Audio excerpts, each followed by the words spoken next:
George, what was the least believable thing about this for you?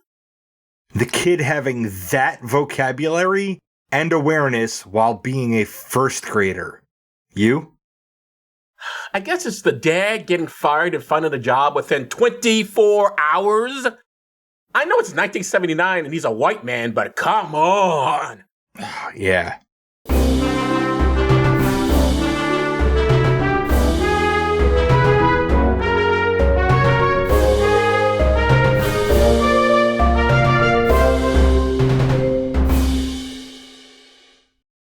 Welcome to Does This Still Work? The podcast looks at old movies and asks, does this still work? I'm Joe Dixon.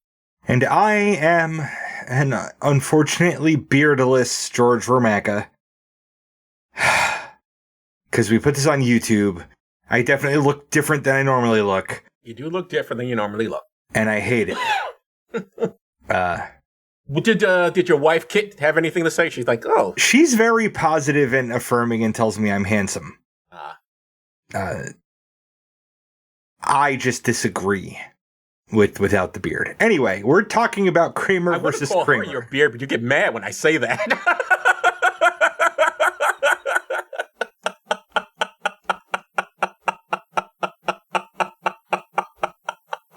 You get very upset, so I won't say it. I mean, I don't know that I get upset. I just don't think it's accurate. I'm dating 3 women right now, and I've had one boyfriend. So I don't think I'm the one without the woman. I'm the one who should be doing it. Anyway, we're talking about Kramer versus Kramer. We are. From 1979, and some historical context. And again, just to be clear, this has nothing to do with Seinfeld. Nothing to do with Seinfeld. Not that Kramer. Which is funny, because when Kit came in earlier and saw the title, and she's like, oh, is that a Seinfeld thing? I'm like, nope. So 2 of you haven't heard of this picture. Apparently. Before we get into that, we have podcasty stuff. Yes, we do. We're excited to announce that we've joined the Creator Accountability Network. CAN is a nonprofit dedicated to reducing harassment and abuse through ethical education and a system of restorative accountability. We joined because we care about the safety and well-being of our community members. If you feel our behavior or content has harmed someone, please report it to CAN, either via the reporting form on their website, creatoraccountabilitynetwork.org, or via their hotline at 617-249-4255. They'll help us make it right and avoid repeating that mistake in the future. CAN also needs volunteers from our communities to help with their work, so if you have skills you think would be helpful, or time and a desire to help, please visit their website to find out how you can volunteer. Most importantly, get the word out to other creators who you think would be interested in getting credentialed. Help us build safer communities together. You can reach us at dtswpod@gmail.com, on Facebook, Letterboxd, and on our YouTube channel. Joe is on Blue Sky at joedixon.bsky.social. Please tell your friends about us, even the ones who, if naked and accidentally run into their lover's child in the hallway, while naked, will stand there and try and have a conversation with that child while ineffectually covering up their naughty bits, instead of retreating to the bedroom and putting on clothing. Maybe especially those people. And leave 5-star ratings everywhere. You can pick what we watch and get extra per episode content by funding us on Patreon for as little as $1 a month at patreon.com/DTSWpod. But George, before we go back to 1979, I do want to ask you one thing. We will get into that scene where the woman's stark naked and for some reason just stands there talking to this child as opposed to like, excuse me for a moment, let me get back into the room. And how come the father never comes out? Like, get in here, honey. Sorry, son, that's just daddy's friend. Go to the bathroom, wherever it is you go. Anyway, but we will get into that. Mm-hmm. I do want to ask you one thing, though, is like, in terms of films you've seen before, you say you've never seen this and Kit has never seen this. Have you ever heard of this movie? No. Oh, very interesting. Okay. Well, you were born, what, 91? Sorry. 81, right? Yes. Yeah. So you would have been a child, so that makes sense. I was not. I mean, anyway. I wouldn't have been a child in 1979. No, you wouldn't have been anything. I wouldn't have been anything. You would have been a... No, let's not. We don't have to... Yeah, something like that. All right. Anyway, now George takes us back to 1979. And this is the way it was.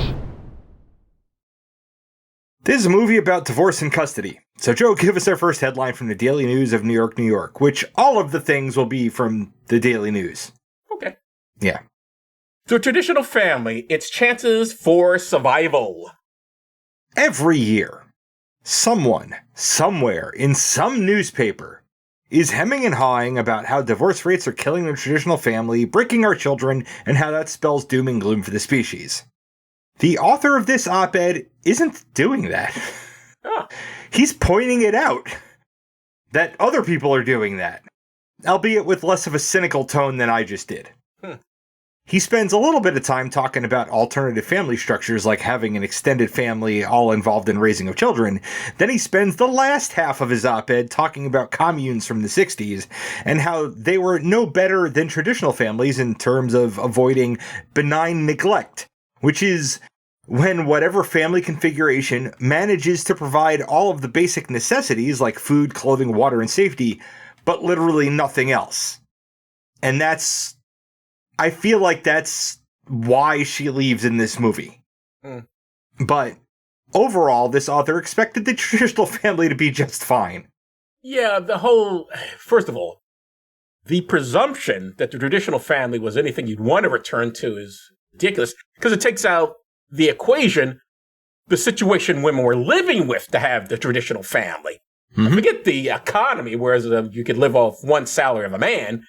Even if that was still the case today, a lot of women were in these marriages not because they were in love with their husbands or they loved their family. They were in these marriages because they had no alternatives. Yep. They had no alternatives in getting married. They had no alternatives in where they could live. They had no alternatives. I mean, until 1979 or something like that, a woman couldn't get a credit card. Right? Was it 1975? She couldn't get a credit card. She couldn't get a loan to get her own place. There were so many restrictions that all these ideas, the traditional family woman loved being at home and everything. We never gave women options. They have options now. And apparently when they have options, they go like, I don't want this. I don't want the traditional family. You may have enjoyed it, fella. I didn't.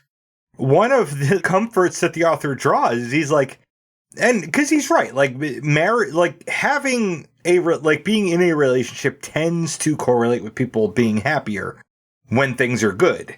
Sure. He's like, divorce is fine because divorcees, most of them get remarried. So it's like, it's kind of a wash. Anyway, I didn't find anything about child custody and divorce. Probably because when it comes down to it, while custody battles can be expensive and traumatic, they're also boring, so they don't make good stories. I guess. I did find 2 stories, also from the Daily News, about foster parents and their struggles to adopt. Joe, give us the headlines.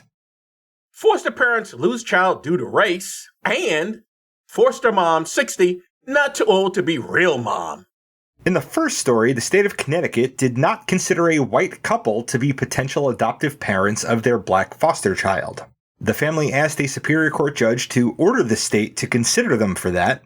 The judge refused to do so, saying that interracial adoptions subject children to community prejudices and are therefore not in the child's best interest. Weird. Put that. I mean, in a way, he's saying, like, white people be racist. Keeping a black child around a bunch of white people is going to expose them to more racism. Which isn't necessarily untrue, but I don't think it's actually the thing that should be considered here. Yeah, I mean, just the larger communities shouldn't really necessarily be the judge's issue. The issue should be, will the child be taken care of? The thing is... Yeah, because it's actually easier for a black... I'm saying this as a white dude, so I have no fucking idea what I'm talking about, but it's probably easier for a black child to handle the mostly casual, but sometimes overt racism when their other needs are actually being taken care of. I should put this in the framework of 1979, because I was there. I think, and I don't know this for a fact, I didn't read the story, but I would guess the judge is probably thinking of both black families and white families in the sense that the prejudice this kid will have. Because that was always the judgment on biracial children. Oh, they won't belong in either community, and how will they survive? Because, white child won't be, a half black, half white child won't be accepted anywhere. But of course, as we now know, it's ludicrous. Don't give a shit. That'd probably be the case here. Ultimately, people aren't going to care who your parents are. You'll be fine. It's interesting you should pick this story of all times because in the news, as we are recording this episode, the Supreme Court has handed down a judgment of temporary status for a bunch of immigrants, including Haitians, and they revoked it or allowing the Trump administration to revoke it because the Supreme Court is full of racist right-wing assholes. And I bring this up because one of the Supreme Court justices has Haitian children. This is a white lady who has adopted Haitian kids, and yet sees no solidarity with these other Haitian children in the country. Amy Coney Barrett, who also, by the way, voted to overturn Roe v. Wade. So, I don't know. So if that's it's infuriating, yes. Yes, and if these parents are that type of parent, then yeah, they should be raised by a black family. So I don't know what kind of parents they were, but if they were Amy Coney Barrett types, yeah, they need to get away from that white lady. In the second story, a 60-year-old single foster mother had been caring for her 4-year-old foster daughter since she was 1 month old, and she filed an adoption application after the child's mother died of alcoholism. The foster care unit was all for it, but the adoption unit said that the child should be placed with a 2-parent younger family. So the woman sued. Unfortunately, I couldn't find a follow-up article with how well that worked out, but I'd like to think she won. Yeah, I don't know anything about this case either. They're not wrong, especially back in the 1979. When you were 60, you probably weren't going to be around much longer. Today, a 6-year-old adopting probably isn't that ridiculous because you live a lot longer today than you did back then. But if the kid's got nothing else, then yeah, you should let the 6-year-old adopt. Yep. I mean, yes, maybe a 2-parent younger family would be better, but is that an option? Is that on the table? Apparently it's not. She's the only one offering to adopt this kid, so. Well, I don't know that she'd be the only one offering to adopt. She was the first one, because she was the first one to know that the mother died. Right. Because the mother had made a couple of really half-hearted attempts to regain custody, but, I mean, her alcoholism killed her. She never got on her feet, so. Yeah, whatever is the case here, ultimately the child is obviously bonded with her, the 6-year-old lady, so this is why you need a large social safety net, so the woman, this older lady, and the child can be taken care of, and if in the event that she does pass, at least we'll have something set up so the kid can still be either raised by some other family, or maybe the kid can stand on their own, depending on how old they are. Mm-hmm. All right, Joe. Let's talk about Kramer versus Kramer. Let's talk about Kramer versus Kramer. The film was written and directed by Robert Benton. And for the podcast, we've seen his work in Superman, 1978. He wrote it. And Bonnie and Clyde, which he also was involved in the writing. As a director, I've seen his work in The Late Show, Bad Company from 1972. And I've seen his writing in What's Up, Doc? This is also written by Avery Corman. And his work I've seen in Oh God and Oh God Book 2. And it was also written by Jay Christian. Blurbs. IMDb says, after his wife leaves him, a work-obsessed Manhattan advertising executive is forced to learn long-neglected parenting skills, but a heated custody battle over the couple's young son deepens the wounds left by the separation. That's not quite how the story plays out, but okay. And I don't know why the word "but" is in there. That's just bad writing. Yes. YouTube says Ted Kramer, Hoffman, is told by his wife, Joanna Streep, that she is leaving him to find herself, leaving Ted to care for their 6-year-old son. Ted gets to really know his son, as few fathers do, and for the first time in his life, he feels like a fulfilled parent. But then Joanna returns, and she wants her son back. Oh, that's a weird sentence. As few fathers do. Yeah. Gets the rest of the few fathers do. What was fair? What does that say about parenting in 1979? Who hurt you, Blurb Writer? I mean, not to get too into your business, but since you are a divorced parent, what was, did you feel like you didn't really know your kids at 6? I am a divorced parent of divorced parents. Yes, you are. That's right. Mm-hmm. Did your dad get to know you? Oh, well, you had a different situation. Let's not even get into what was going on with your parents. Yeah. I know my kids. Like, I know them as well as I can. And they know that.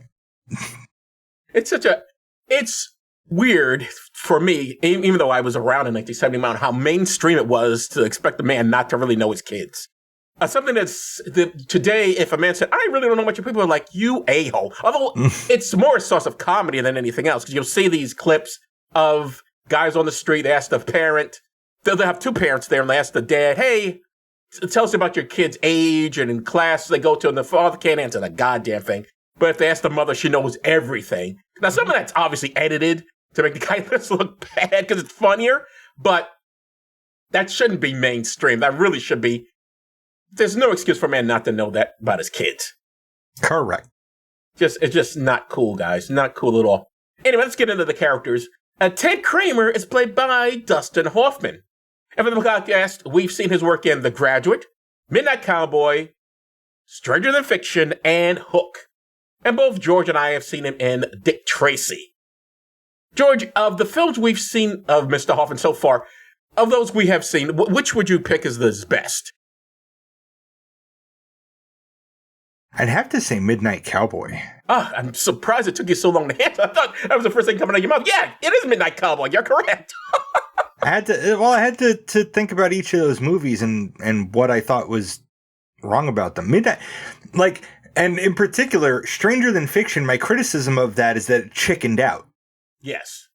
So and also, you have to wonder, he's not really the star of that picture, but it's this woman writes books about characters dying. That's the whole book? That's yeah. What the hell? Very bad. Hook I just thought it was stupid. Again, he wasn't the star of it, though. And you know how I feel. I'm not big on Robin Williams. And The Graduate, I'd much rather have seen the story about Mrs. Robinson. She was a far more interesting character than The Graduate, played by Dustin Hoffman. But Midnight Cowboy, he's really good. It's a really strong story. Anyway, both George and I have also seen him in Dick Tracy, which wasn't a very good story, but I don't know, it was okay, I guess. And I have seen Mr. Hoffman in Tootsie. Just recently saw him in Tuner. Also seen him in Meet the Fockers, I Heart Huckabees, Wag the Dog, Hero, Marathon Man, All the President's Men, Lenny, Straw Dogs, and Little Big Man. And I've heard him in Kung Fu Panda. Joanna Kramer is played by Meryl Streep. And for the podcast, we've seen her in Doubt. She's seen more of her work. I've seen her in, just recently, The Devil Wears Prada 2. Seen her in. And you haven't seen the first Devil Wears Prada? No, I did not. Okay. I know. Well, I've done this before. You shouldn't be shocked at this point. Don't see the sequel, not the original. Anyway, as I was saying, I also seen her in Marvin's Room, Manhattan, The River Wild, and Defending Your Life. And I've seen her in Death Becomes Her and AI, Artificial Intelligence. Those films I've seen of Miss Streep, which are surprisingly small. I haven't seen her in that many things. She's very good in Doubt. Liked her in The Post, excuse me. Devil Wears Prada 2, she's fine in it, but it's weird that we supposedly have this time in our lives where we're questioning capitalism, and that movie ends where basically the capitalist, the good capitalist lady saves them from the bad capitalist lady, and it's like, I wanted everyone to be executed at the end of that picture. I wanted a French guillotines for everyone. Yeah, everyone got their head cut off, frankly. But that's me. She's also good in Defending Your Life. Anyway, Billy Kramer is played by Justin Henry, and I've seen him in 16 Candles. I feel like I've seen him in something else, but all right, never mind. And Margaret Phelps is played by Jane Alexander. She's the neighbor, and we've seen her in Glory for the podcast, obviously. And I've seen her in All the President's Men and The Cider House Rules. Let's get into the plot, which is another one that's pretty simple. Ted Kramer is an ad exec who is more in love with his job than his family. One day, his wife, Joanna, packs her bags and tells Ted she is leaving him, but he can keep their 7-year-old son. Because this is a movie, Ted has no idea how to raise his kid. However, This isn't a comedy, so his behavior is way more realistic than you'll find in movies like Mrs. Doubtfire. Ted gets some help with his child from a divorced friend of his wife, Margaret Phelps, whose marriage had broken up earlier. Ted initially blames her for his marriage falling apart, but they eventually become friends. Because he's trying to be a good father now, Ted's work is beginning to suffer. This becomes a real issue when he gets fired around the time Joanna returns and wants custody of their child. He has to rush to get another job so he can afford an attorney. After the court case goes against Ted, he is ready to do a joint custody case with Joanna. But, surprise, Joanna, after spending all that time and money to get her child, decides at the last minute possible to leave him with Ted. Which shows, even though this isn't a comedy, it still has a comedy ending where everything works out and our hero wins. The end. George, I left out a lot. Would you like to add anything else? I just want to correct a couple of things. Okay. He doesn't have to rush to get another job to afford an attorney. He's actually got savings. He's solvent. He's fine for a while. He doesn't have to be working for that. He needs to have a job because the court will look at him differently if he doesn't. Okay. Right. And they're going into a custody battle. And at the end, she doesn't leave her son with him and then fuck off like she did at the beginning of the movie. She comes to a realization, she's like, this has been his home for his entire life. This is where he thinks of as home. I should respect that instead of trying to make this about me and what I need to be doing for him. Yeah, the reason I say, and we can get into this further in the discussion, but the reason I say that she abandons him twice is because she does this in what I regard as the shittiest way possible. Rather than having a discussion with her child or her husband before she makes this decision, she decides they're waiting for her to come pick him up. And that's where she decides, you know what? Let me do this in the lobby. I'm going to let you keep him. You keep him. I'll go up and I'll explain to him in the elevator. What? I don't have kids, but that seems like a shitty way to do it. It might be a shitty way to do it. Might. But, like, people aren't perfect. Like, I can't knock the movie for that because that's more likely to be how it shakes out. Because nobody's thinking ahead with these things. Like, most people, like, the decisions are impulsive. And we don't consider things until we're right on the cusp of them, and then we chicken out, or it just seems too hard. Like, it actually would have been, and honestly, the kid would have been fine if they had followed the plan, right? Kids move and adapt to their circumstances. But, like, it's not a tragedy, and the kid was worried. The kid was sad that he was going to have to go live with his mom. But think of the psyche of what's happened here, okay? First, the kid, remember, he initially thinks, oh, did mom leave because of me? Because I was bad or something? And the father explained, no. But now the mother again doesn't want him. I mean, but that's not the case. But he may think that because, but that's why. But she can communicate that. She has all the time in the world now to actually communicate these things to her child, right? Because she's not disappearing. Now she's just going home. Eventually, she can tell her son, I want you to stay where you're comfortable. And your father's been doing a really good job. My place will be a place you can come to, and I will be here for you, and I will come visit, and you can come visit me. But we're going to keep your home here. Because this is where you live. This is where you have lived. This is where you're comfortable. Like, that's a conversation she's having with him at the very end of the movie. We don't know that. But I have no reason to think she's not. I don't know. Well, we'll get into it further, I guess. Anyway, let's get into the discussion. Sure. We kind of did right there. All right, from a feminist perspective, this film has been accused of having a deep cultural anxiety towards women entering the workplace and leaving traditional family structures, which ultimately leads to the destruction of the family. Do you get that vibe? That was the critique in 1979. Feminine. I think that's reading a lot into it. Really? Okay. Like, that thing about benign neglect, right, that I mentioned in the history segment. Mm-hmm. I would spitball that's at least 50% of divorces. Is somebody's busy at work being like, especially back when there was one a breadwinner and a homemaker, right? That level of, you wine, you dine, you date, you settle down, you get married. Now he's going to work every day and you're stuck at home doing all the shit. Like, and he's tired when he gets home. There's no time for romance. So all of your basic needs are taken care of, but your relationship is no longer fulfilling. I think that happened a lot. And I think that's what I saw in the beginning of this movie. That's why she was in this like malaise where she's like, I have to find myself. I don't know who the fuck I am anymore. Like it's to the level of a mental health crisis. I do see that. I mean, it's not heavy-handed, but nonetheless, it's really all from his perspective. At no point did we really get to know anything more about this woman other than what she says. We never meet, we don't see her family, we don't see what other relationship she has. And I'm not asking this to be a longer movie, but a little bit more about her, I think, would have gone a long way. Because to me, let's say I'm a person living in 1979, I walk into this movie. What I see is a mother abandoning her child, say, oh, I just can't find myself here. You can have the kid, even though you clearly don't know our child at all. So I don't know why I think you'll be so great at this. And I'm leaving. I don't know. I think it makes her seem not more so. I think the script very much wanted her to be selfish. I do think it is an idea of these damn women today wanting off their liberation and stuff. I did read it that way. That's the way I took it. I think there are times where we have to be selfish. You have to put your own oxygen mask on first. I tell people this all the time.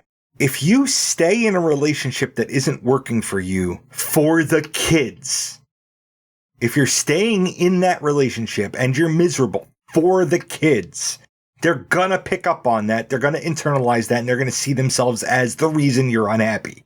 She decided not to do that. Like, there's no correct way to go about what had to happen. It just had to happen. Okay. Next question is kind of related to the first one, but I'll read it anyway.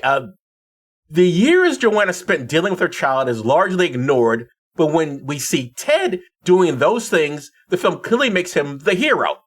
Why is motherhood, not just in this film, but in plenty of movies and TV shows, seen as the default?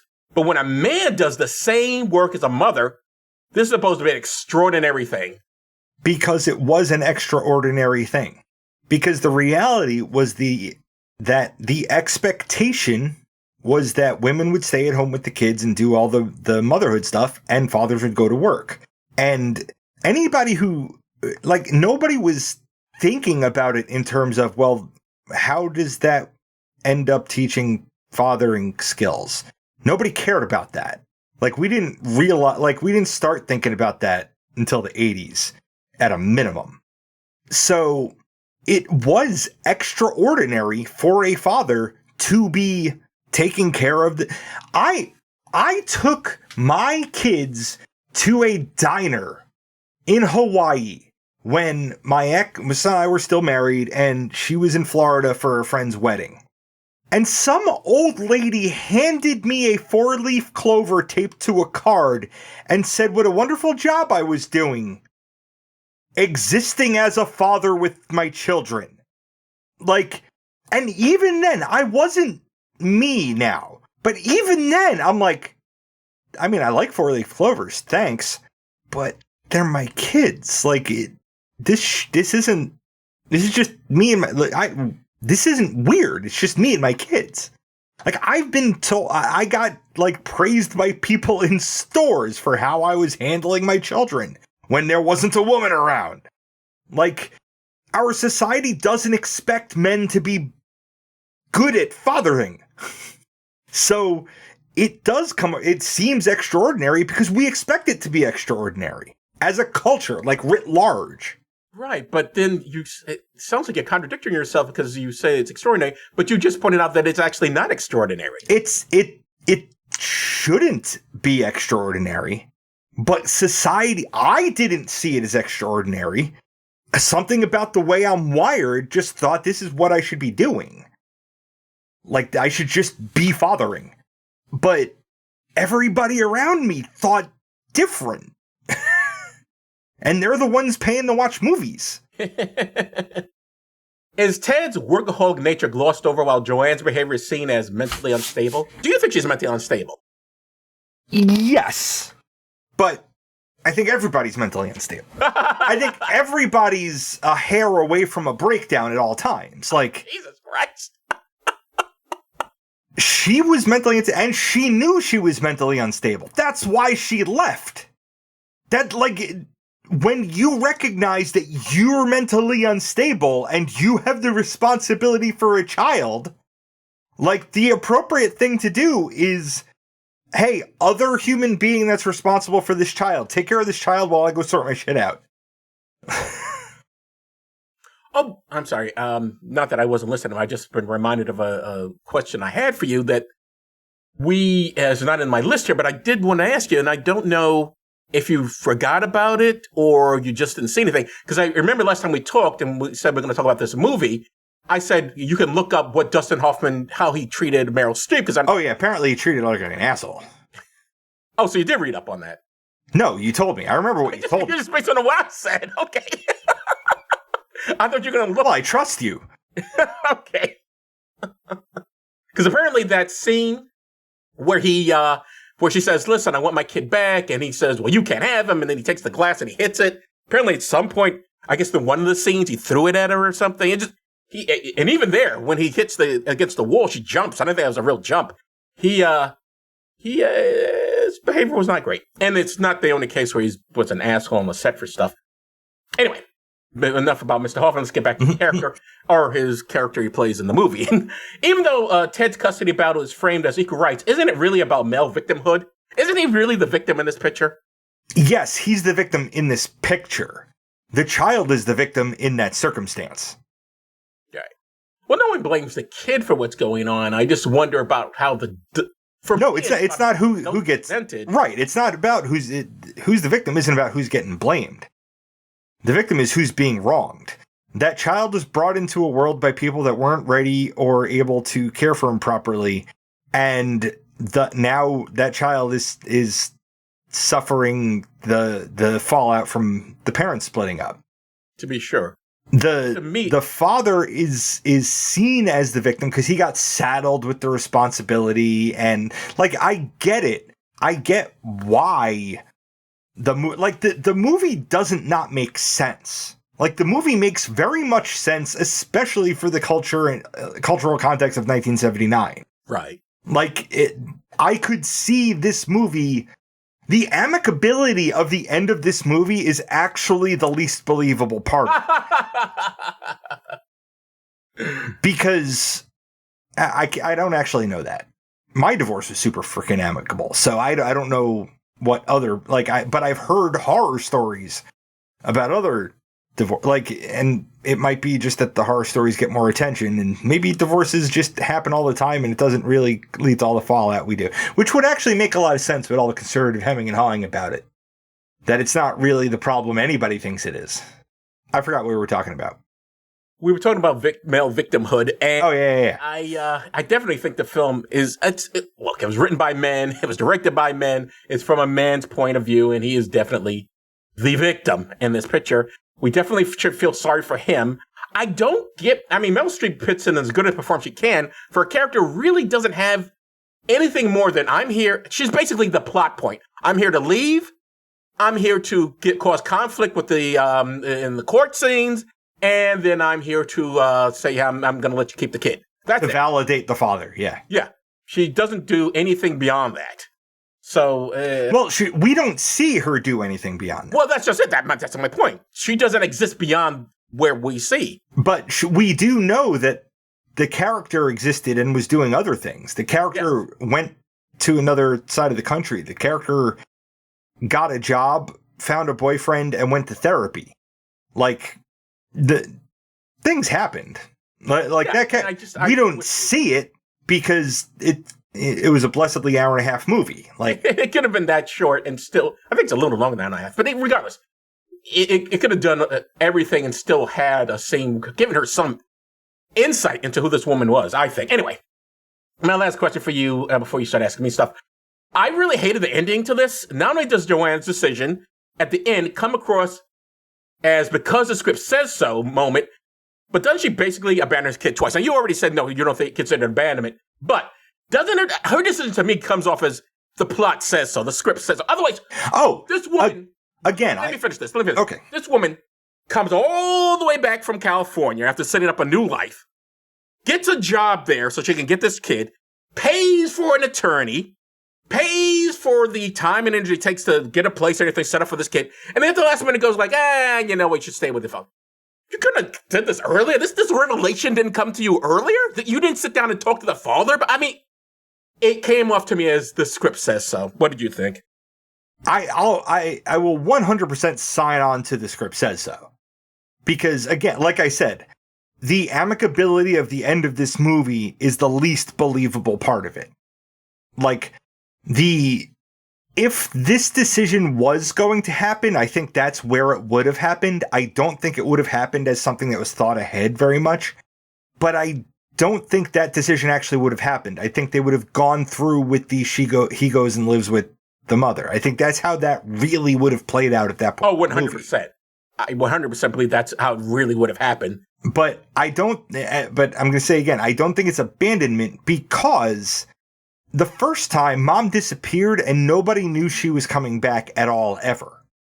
That's abandonment. That's what abandoning is. She did write letters to him. She wrote one letter to him and said, "It's not your fault that I'm all fucked up, but I can't be your mom." I get the impression it was more than one letter. We just didn't see the remaining one. I didn't. I got the impression it was one letter. But yeah, the second time, I'm going to be like a couple blocks down. You can come anytime. You can call me. I have a phone and a number. So I don't think it's abandonment. Okay, man. All right. So you were born and raised in New York City. Did this film give you any flashbacks to the era this film came out? It's weird. It didn't. I didn't recognize anything in this picture. I don't know. I guess they were on the Upper West Side, but it didn't.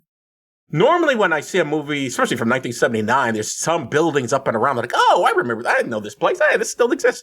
But this picture, I didn't see anything. I guess in a way, I got the same impression from this film I got from Saturday Night Fever.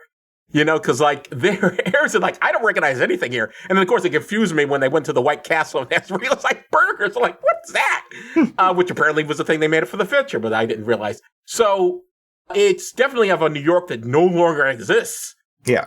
And they could have been in Philadelphia. The only thing that makes it stand out as New York is the yellow cabs. And even then, that's another thing I found really... Central Park is pretty... the scenes that they shot in Central Park are it's the same setting, so, a lot of movies use that walkway. I guess, but it felt to me just like a normal park. It could have been any park. It didn't seem like specifically Central Park to me. And also, I found it curious, and it's a minor thing. I mean, it doesn't really affect the movie one way or the other, but I did find it weird that he never takes the subway. It's like it's always a cab. A true New Yorker would go on a subway at least once. In a movie, yeah. In real life! People take the subway. It's quicker sometimes than freaking cabs. So, how did it strike you that New York has no black people in it? Or Hispanics or Asians. Well, this is my comic complaint for these pictures. Is if you're going to set it in a town like New York. How do you not even accidentally get a black person in frame? Right. It's just it's so weird, and they did this a lot, especially back in the 80s. Well, this is the conversation we have all the time. 80s and 90s pictures is unless the character is specifically there to be some sort of, I don't know, like in Ferris Bueller, the dance or something, or to be a joke like in Long Duck, whatever, in the John Hughes movie with the Asian character, unless they're there to be a joke, they don't exist. It's just white. And yes, maybe New York City in 1979 wasn't as black as it is today. Maybe back then you couldn't have elected a Muslim mayor, but nonetheless, it was still pretty brown. Believe me, conservatives were still hating on New York City, precisely because of all those goddamn foreigners in it. So the fact that this man lives in Manhattan and doesn't say one goddamn brown face the entire time. Except, well, maybe I think in the courtroom scene, the guard, I think, is black. It has no lines, I think.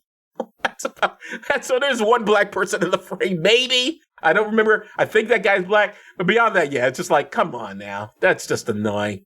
All right. Ted has an overnight female guest that his son sees stark naked. Why do you think that scene was there? I think it's there to get this film either a... I don't know what the ratings were then. I don't know if this would have given an R or a PG-13. PG-13 didn't exist. RPG. But either way, it was clearly there to put up the ratings. Because otherwise, why is that? He never sees this woman again. It's not like this becomes his girlfriend. It's a one-night stand. He never even discusses with his son what the kid saw. It's just for that joke, and then she is gone from the picture. It's almost as if they want to prove that Dustin Hoffman's character is straight or something. Because I'm like, why is she there? Why is she there? Oh, yeah, because, well, I mean, he does befriend the divorced friend, right? And they spend a lot of time together. If they're not fucking, he must be gay. So I guess they had to give him somebody else. Like, I can guarantee you that crossed the mind of at least one executive when this came out. Like, can we have him with one lady? Because otherwise, he's friends with her, and you're not going to have them become a couple. And, so he's dating no women? We can't have that. He's got to have at least one scene with a lady. Otherwise, what do people think? Yeah, but why put the kid in there? Because it's, I guess, funny. I guess that, yeah. I think that was meant as a joke. Which, of course, and again, as we spoken earlier, yeah, that wouldn't, in real life, that wouldn't happen. You'd be like, oh, honey, get back in here. Or she would just turn around as soon as she sees the kid. She would just have a conversation with him. She'd be like, oh, excuse me, honey. And just tiptoes right back into the room. And then the dad would come on, oh, son, sorry about that. That's just a friend of daddy's or something. He has no discussion with that. He stays in bed. He doesn't even address the issue. He just he puts the covers over his head like, I don't know, like he's a teenager, just got caught by his mom having a girl over. It's like, what the fuck, dude? And then again, we never see that woman again, which to me, she's definitely there to prove his heterosexuality. Because otherwise, why not bring her back as a girlfriend? It wouldn't have changed the picture. Wouldn't have made it any longer. Just like, yeah, she and I are dating. Period. All right. Ted gets fired because his being a single parent has an effect on his work. This is something single mothers go through all the time, yet the film never mentions it. Why do you suppose that is? Because I think this is written by men for men. Yeah, that's exactly why. Yeah. Because yes, you think someone would go like the divorced friend would go. There should be a scene where he's complaining like, God, I love my son, but he's affecting my work, and I'm exhausted to try and work and raise his kid. And the woman could go to him and just stare at him and nod. Mm-hmm. Yeah. Or yeah, and you congratulations. Now you know what it is to be like a mother and working. So it's just something. Give me something. But it's like no. It's like yeah, poor Ted. Can you imagine the poor thing? The film seems to imply that Joanna was feeling suffocated and just wanted to be something beyond a wife and mother. How different would the lives of these characters have been if she had even a part-time job? Now, this is speculation that goes outside the frame of the film, but do you think it would obviously be a different movie, but would it have worked? I think that my own feeling is that this marriage would have ended regardless. I don't think these two really belong together. I think what she says during the divorce testimony, where she says they had like 2 good years or whatever it was, I believe that. I think they probably had really good time. And then as they got to the years went by, they're just like, this isn't working for me anymore. As you point out, sometimes relationships just end. It doesn't have, nobody has to be the bad guy. Just sometimes, I'm not in love with you anymore. I was once, very much so. We were very happy, and now, you're not doing anything for me anymore. Yep. Alrighty. But if it had been a part-time job, yeah, like I said, they even no matter what, they would have gotten divorced. That marriage is never going to work. Okay, my friend, I guess we get into the main point of this podcast, which is to discuss, does this still work? For you, does this film still work? I'm going to say yes. And a lot of it's driven by the fact that I can say every main character in this movie grew. Every one of them was a slightly different person by the end of the movie. And they do a really good job of actually showing that. They do a really, like, on-the-nose job of showing that with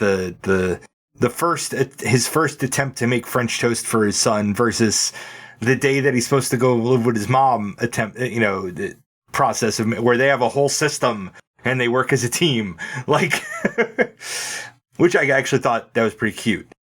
But I think it's not the least realistic movie we've ever seen. I don't think it other than, showing a very whitewashed New York City, I don't think it really shows anything that we shouldn't be showing, that we shouldn't be like, it's a story. It's a story that's out there that needs to be told sometimes. And sure, it gets us thinking about shit. I'm going to, even though you're the one who's been divorced, so I guess technically people should listen to you over me, but for me, this film doesn't work precisely because it's all from his POV. If they ever did this again, if they did a Kramer versus Kramer, I would hope they'd give the woman, I want to say more agency, but that's not the word I want, and more flesh her out her character more. Because she's basically there for the plot point of the divorce, the custody battle, and she's nothing else. She's kind of the opposite of a Manic Pixie Dream Girl. She's definitely the opposite of Manic. But yeah, I don't think it works. I think it's a 1979 picture. I do think it is anxiety-filled, the women are leaving us and this feminism damn stuff, it's ruining our lives and blah, blah, blah. I think that's all a subtext there. It's not blatant.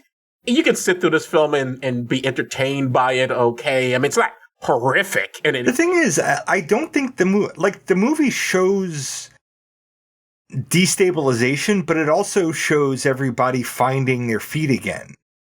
And I think that's important. Yeah, I mean, there's some very realistic scenes. I mean, when he yells at his son, and because the kid's acting like a brat, and he says, I hate you, and he says, oh, I hate you too, you little shit, or whatever it is he says. That's realistic. I mean, sometimes you get exasperated, I'm sure, with your kid, and you say things you probably shouldn't, and you're going to regret later, but it got you so damn mad, you can't help yourself. So, I mean, it's certainly not the worst depiction of the dad can't do anything, because God knows in the comedies, it's far worse. Yeah. It's way, way worse. When a man's a complete idiot and it doesn't get better. He doesn't get much better. Although usually they learn, but still. A little bit. This isn't Mr. Mom. This isn't Mrs. Doubtfire, where the dads really are dumb. Like, you just can't believe, like, how can you not know this most basic stuff? Certainly in the case of Mr. Mom, where Michael Keaton's character was in the Navy, apparently, but doesn't know how to do laundry, which, as you pointed out, doesn't make any sense. You were in the Navy, you learned how to do your own goddamn laundry, and if you knew it then, you suddenly, when you went home, you knew how to do it. So, yeah, on those points, yes, it's a better film than some of the other divorced dad flicks that we've seen. But judged on its own, for me, it doesn't work. I think it's a dated picture. I think it's, again, I just don't think they've developed Meryl Streep enough for my taste. So that's me. That's George. So it's a split vote on that. So that's it for that.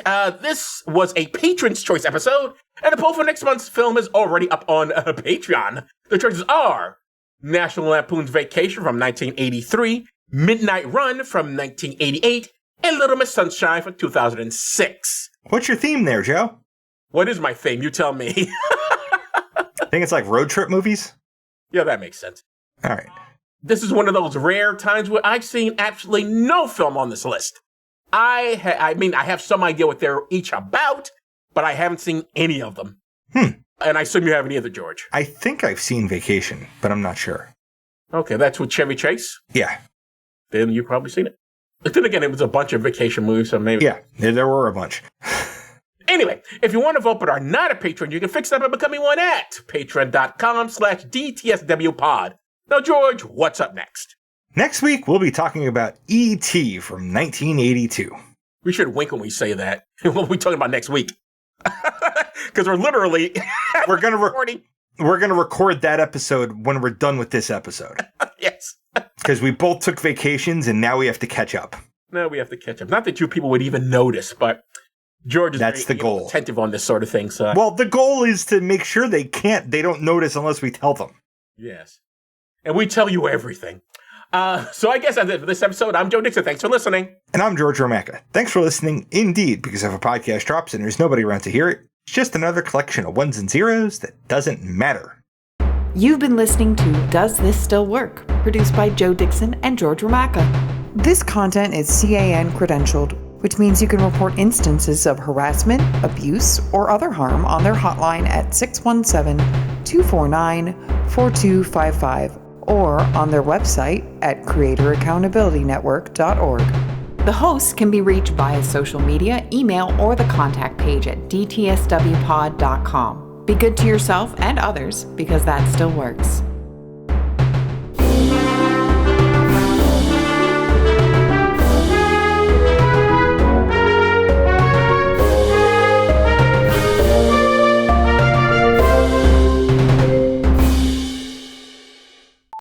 Because this is a movie, Ted has no idea how to raise his kid. However... Okay, do that again, but don't... And go right in. All right. Dear Anne, my second wife and I belong to a bridge group. Dear Abby, I am an ordained minister in the Presbyterian Church. Question, my wife and I have no children and our marriage is very unhappy.